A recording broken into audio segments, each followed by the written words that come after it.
ভুলে গেছে কালবৈশাখী ঝড়টি কিভাবে গতিবেগ নিয়ে আসে আর কিভাবে গতিবেগ দেখিয়ে আমাদের দাম্পত্য জীবনে একটা সাহারা তুলে দেয়।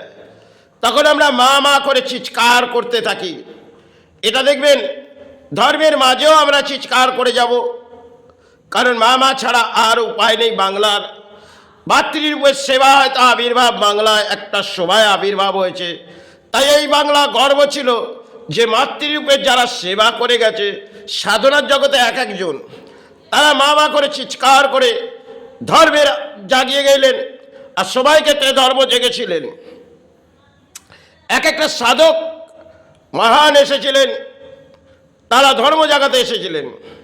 ধর্ম হিংসাবৃদ্ধি আজকে যেটা চলছে, সেখানে ঝড়ের গতিবেগ, কালবৈশাখী ঝড় যখন আসে তখন তার গতিবেগ নিয়ে আসে, আর সেই গতিবেগ আমাদের রোকার ক্ষমতা নেই। আমরা মানুষ্য জন্ম হয়তো চিৎকার করে বেড়াই ধর্মের মাঝে, কিছু অধর্মের বলি নিয়ে আমরা পথে যাই, সে ধর্ম হয়তো জেগে গেল, কারণ তার গতিবেগ আমরা জানি না যে কতটা ভয়ঙ্কর আমাদের প্রকৃতিতে দেখিয়ে দেয়। যখন তুমি দেখায় কালবৈশাখী ঝড় যখন বয়ে আসে, তখন আমাদের প্রাণীর হিসেবে আমাদের মা ছাড়া আর গুরু ছাড়া আর কোনো উপায় থাকে না। কিন্তু আজকে যেগুলো বাংলায় চলে এসেছে সেগুলো একটা রাজনীতি দিয়েও হচ্ছে, আর সমাজের দুর্নীতিও হচ্ছে, আর ধর্মের মাঝে হয়তো আমরা চলে যাচ্ছি সেই অধর্মের পাপের কলিতে। আমরা ধর্মের মাঝে তো হিংসা বৃদ্ধি এসে গেছি, আর যখন পারি কোনো মন্দির প্রদর্শন করে মনে করি আমরা মায়ের দর্শন পেয়ে গেলাম। এটা বাংলায় দেখবেন একটা সবাইয়ের আবেগ হয়তো ব্যাখ্যা দেবো, সে কোনো তালে গিয়ে যদি অধিক অর্থ দিয়ে দেন তাহলে মায়ের আপনাকে চরণ ছোঁয়াতে দূর কি বাদ, মাকে গলা জড়িয়ে ধরবেন। তিনি কি মায়ের পেটের ছেলে, এটা আমার ব্যাখ্যা দেওয়া যায় না, সমাজ বুঝবে। কিন্তু সমাজে দেখবেন আজকে তারাপীঠ স্থান থেকে বহু স্থানে যাবেন, কালীঘাট, সেখানেও মায়ের আরতি হাতে তুলে দেবে। আপনি কিছু মূল্য দিন, তাহলে মাকে আরতি করে দিন। আর যিনি মূল্য দেবে না তাকে তো কোনো কথাই নেই, তাকে ধাক্কা মেরে বার করে দেবে। আগে মূল্য দিন। মূল্য জানেন না, এখানে দানপত্র নিয়ে আমরা বসে আছি, আপনি যদি মূল্য না দেন তাহলে মায়ের সেবা যেভাবে হচ্ছে এটা বাংলার মাঝে আবির্ভাব আর হবে না। এইভাবে বাংলার সেবা হয়তো আবির্ভাব হয়ে যাচ্ছে, কারণ শুদ্ধের যুগ নেমেছে। আর শুদ্ধের যুগে দেখবেন আমরা একটা অদ্ভুত লজিক পেলাম, সেটা হচ্ছে কলিতে একটি দণ্ড দিল। কলি বললেন আমি সমাজকে দণ্ড দেবো, কারণ শুদ্ধের যুগে দেখবেন কলি আপনাদের দণ্ড দিল, সে দণ্ড মাথা পেতে নিতে হলো। কারণ কলি যখন দণ্ড দেবে সেটা দাম্পত্য জীবনে মানুষ্য জন্মকে দেবে। কেন কলি কখনো কখনো বুঝিয়ে দেয় যে দণ্ড আমি তোমায় দিতে আসছি, সে দণ্ড তোমায় মাথা পেতে নিতে হবে। দেখবেন সেক্ষেত্রে কোটি কোটি মানুষ মুখে মুখোশ পরে নিলেন, কারণ অসৎ বলিয়া আবড়েছেন। তাই এই অসতের ভয়ঙ্কর কলি আপনাদের দণ্ড দিয়েছে, আর সে দণ্ড মাথা পেতে নিতেই হয়েছে। কারণ কলি যখন দণ্ড দেয়, তাকে কলি রাজ্যের মাঝে যখন প্রবেশ করে যায়, তাহলে সারা দেশ বিশ্ব জুড়ে কলি প্রবেশ করেছিলেন। আর প্রবেশ করার পর সমাজ কেন তোলপাড় করে দিয়েছিলেন যে দণ্ড দেবো, তাতে তুমি সৎ কর্ম নিয়েও আছো, তুমি লড়াই করে যাও, কিন্তু অসৎ কর্মের বলির জন্য আমি এই কলিতে প্রবেশ করে দণ্ড দেব। দেখবেন সৎ কর্মের মানুষকে আজকে আমরা তুচ্ছ ভাবি, আর অসৎ ব্যক্তিগুলোকে আমরা উচ্চ স্তরে ভাবি, তাদের কাছে অর্থ চলে যায়। আর সৎ মানুষের কাছে কিছু অর্থ থাকে না, তাকে নিচ্চ স্তরে করে দিই।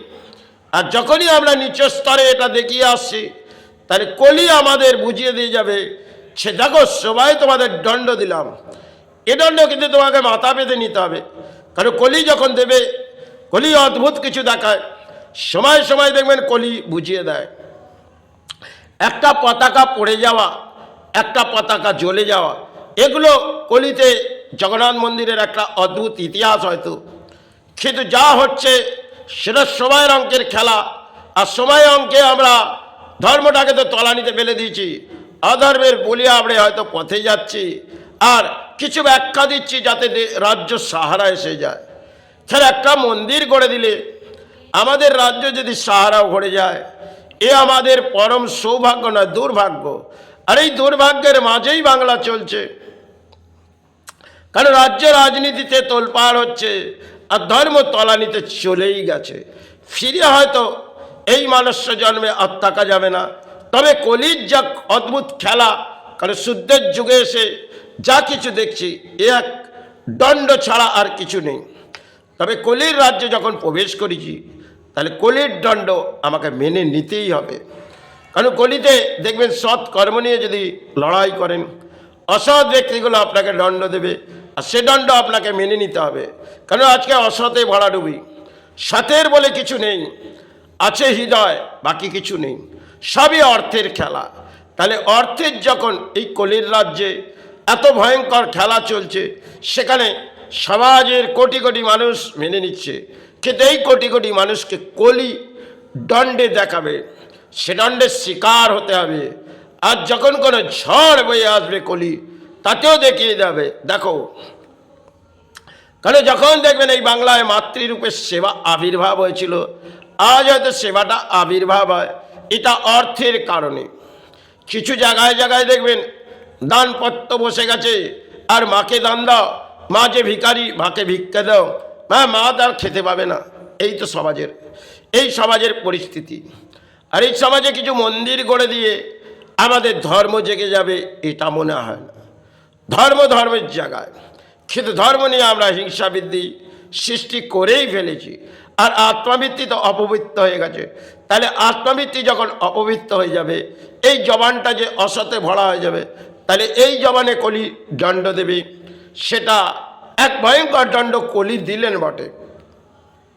কারণ আরও যখন কিছু প্রকৃতিতে আসবে, সমাজের মানুষকে কলি বুঝিয়ে দিয়ে যাবে।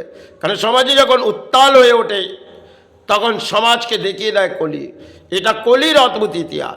এ ব্যাখ্যাটা যে করছি কলির অদ্ভুত ইতিহাস, সেটা সমাজ জানে না। আর সমাজে দেখবেন আজকে তোলপাড় করে বেড়ায়, ধর্ম করে চিৎকার করে বেড়ায়, পথে চলে যায়, কিন্তু ধর্মটা যে তারা কোথায় নিয়ে যাচ্ছে। একটা সভায় এসেছিলেন স্বামী বিবেকানন্দ, তিনি বিদেশ যাত্রা হয়তো করেছিলেন, আর এই যাত্রা আমি এই জায়গার বসে শেষ পর্যায়ে হাঁটব। তাহলে তিনি যখন বিদেশ যাত্রা করে আমাদের ভারতকে জাগিয়ে দিয়ে গেলেন, আর বিশ্ব দরবারে গিয়ে সারা বুঝিয়ে দিয়েছিলেন। আজকে সেই সময় নয়, কারণ এই সময় কোনো বই আবির্ভাব চালিয়ে ধর্ম জাগবে না। তবে ধর্মটাকে তো আমরা তলানিতে ফেলে দিয়েছি, অধর্মে বলি আবড়াচ্ছি, মনে ভাবছি ধর্ম জেগে গেল, এই তো আমার ধর্ম। এই ধরনের চলছে কলিতে একটা অদ্ভুত খেলা। সেক্ষেত্রে বাংলা তলানিতে চলেই গেছে। যেখানে মাতৃরূপের বহু সাধক সেবা করেছিলেন, সেই বাংলা যে এত তলানিতে চলে গেছে, এর মেরুদণ্ড তো ভেঙেই গেছে। কারণ কলিতে দেখবেন অসতে যখন মেরুদণ্ড ভেঙে যাবে, কলি আপনাকে বুঝিয়ে দিয়ে যাবে। এটা কলির ব্যাখ্যা। কারণ সৎ কর্ম নিয়ে যদি কলির রাজ্যে প্রবেশ করা যায়, কলি তাকে দণ্ড দেবে। এক বাল্য শিশু, তিনি কলির কাছে গেলেন, সে কলি, আমি তোমার রাজ্যে প্রবেশ করেছি। কলি বললেন, দেখো, বলল কলি, আমি সৎ কর্ম নিয়ে তোমার রাজ্যে প্রবেশ করেছি। কলি বললে, দেখো, আমার রাজ্যে তুমি সৎ কর্ম নিয়ে প্রবেশ করেছো, তাহলে তোমাকে আমি দণ্ড দেবো। কলিকে বললেন, হে কলি, আমি মাথা পেতে নেব। তা কলি তাকে দণ্ড দিলেন, এবং সেই দণ্ড তাকে মাথা পেতে নেয়। এটা কলির অদ্ভুত খেলা, যেটা অদ্ভুত ইতিহাস। সেটা সময় সেই বাল্য শিশু কলির কাছ থেকে কিছু চেয়েছিলেন, আর কলি তাকে দণ্ড দিয়েছিলেন। আজকে সেই দণ্ডগুলো আমাদের সমাজে দেখবেন আমরা মেনে নিই না, কারণ আমরা অধর্মের বলি ছাড়া আর কিছু চিনি নি। প্রয়োজন পড়লে আমরা ধর্মের আশ্রয় নিয়ে বুঝিয়ে দিই যে ধর্ম আমরা জাগিয়ে ফেলেছি। কারণ কিছু অধর্মের বলি বলে যদি ধর্ম জেগে যায়, তাহলে সৎ কর্ম নিয়ে কলির রাজ্যে যদি কেউ প্রবেশ করে থাকে, তাকে এই অসৎ ব্যক্তিগুলো দণ্ড দেবে। তবে কলি তাকে বুঝিয়ে দিয়ে যাবে। কারণ কলি যখন দেখছে যে সমাজে যখন কোটি কোটি অসৎ হয়ে গেছে, তাহলে এই দণ্ড যখন এক বাল্য শিশুকে দিয়েছি, এই কোটি কোটি প্রাণীকে দেবো। কলি তখন বুঝিয়ে দিলেন, যাও, এবার তোমাদের দণ্ড পড়ে গেছে সমাজে। দেখবেন কলি যখন করুণাকাল দণ্ড দিয়েছে, সেখানে কোটি কোটি মানুষকে দিয়েছে। এটা প্রকৃতির অদ্ভুত খেলা, এ নিয়ে আমরা কিছু বুঝবো না। আমি তো বই পড়িনি, তাই অন্তর আত্মা দিয়ে বললাম। সে কারো ভালো লাগতেও পারে, নাও না। জয় গুরু, জয় বাবা।